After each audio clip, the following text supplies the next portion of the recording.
Our Daily Bread, April 6, 2024, by Patricia Ribon, that entitled, Our New Nature in Christ. Ang scripture natin for today is Ephesians o mga taga-Efeso, Kapitulo 4, versikulo 17 hanggang 28. Sabi dito, sa pangalan ng Panginoon, binabalaan ko kayo. Huwag na kayong mamuhay tulad ng mga hindi sumasampalataya. Walang kabuluhan ang kanilang iniisip at wala silang pangunawa. Dahil sa kanilang kamangmangan at katigasan ng ulo, wala silang bahagi sa buhay na kaloob ng Diyos. Sila'y naging alipin ng kahalayan at wala silang kahihiyan. Wala na silang inaatupag kundi pawang kalaswaan. Hindi ganyan ang natutunan nyo tungkol kay Kristo. Napakinggan nyo ang aral ni Jesus at natutunan na ninyo ang katotohanang nasa Kanya. Iwanan ninyo ang dating pamumuhay, hubarin na ninyo ang inyong dating pagkatao, nasisira dahil sa masasamang pagnanasa. Magbago na kayo ng diwa at pag-iisip, at ang dapat nyong isuot ay ang bagong pagkatao na nilikhang kalarawan ng Diyos at nahahayag sa matuwid at banal na pamumuhay ayon sa katotohanan.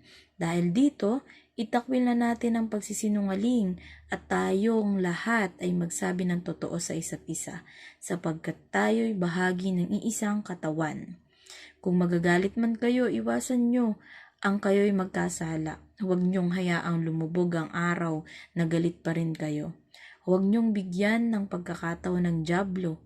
Ang magnanakaw ay huwag nang magnakaw, sa halip magtrabaho siya ng marangal para sa sariling ikabubuhay at makatulong sa mga nangangailangan. Papuri sa ating Diyos sa pagkakabasa ng kanyang dakilang mga salita. So the statement started like this. Our blue spruce was dropping pine cones and needles. The tree doctor took one look at it and explained the problem. It's just being a spruce, he said. I'd hope for a better explanation or a remedy, but the tree man shrugged, saying again, it's just being a spruce. By nature, the tree sheds needles. It can't change.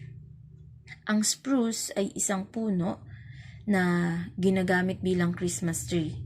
Ito din yung punong naging basihan ng mga puno tuwing magpapasko. Yun nga. Lahat naman na po siguro tayo ay nakakita na noon.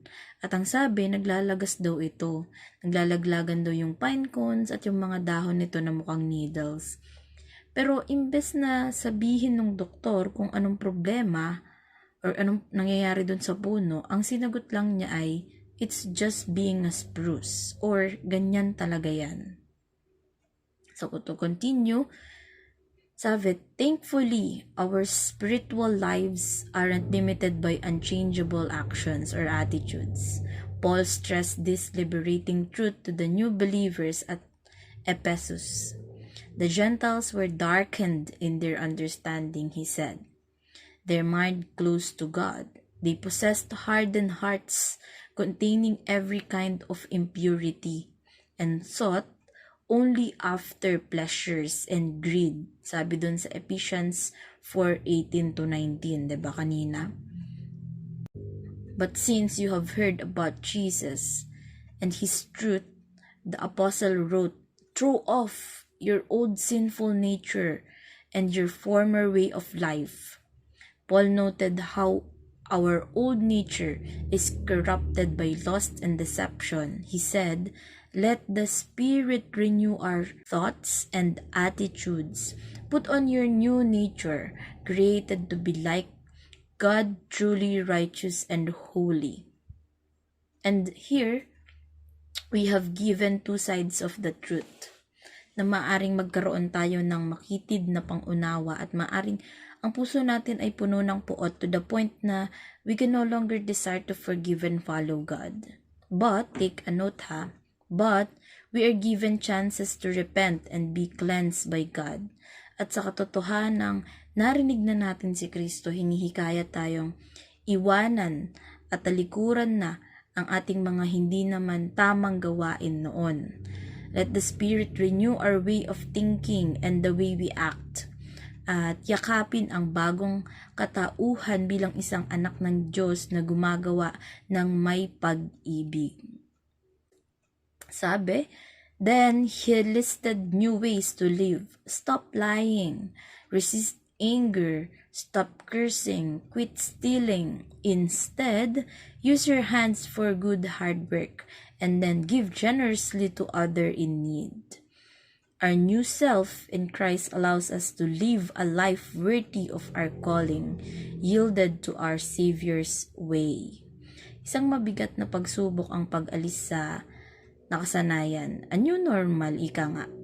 Pero hindi tayo isang spruce na kung ganoon na, ay ganoon na lang. We have the ability to seek and adapt. We have given the invitation para magbago at sumunod kay Kristo. Binigyan tayo ng pagkakataon upang hubarin ang maruming kasuotan upang isuot ang pinaputit nilinis na ng Diyos. We should not waste that invitation. Be prepared to be clothed by our holy God and accept Him wholeheartedly as He accepts us. God bless everyone.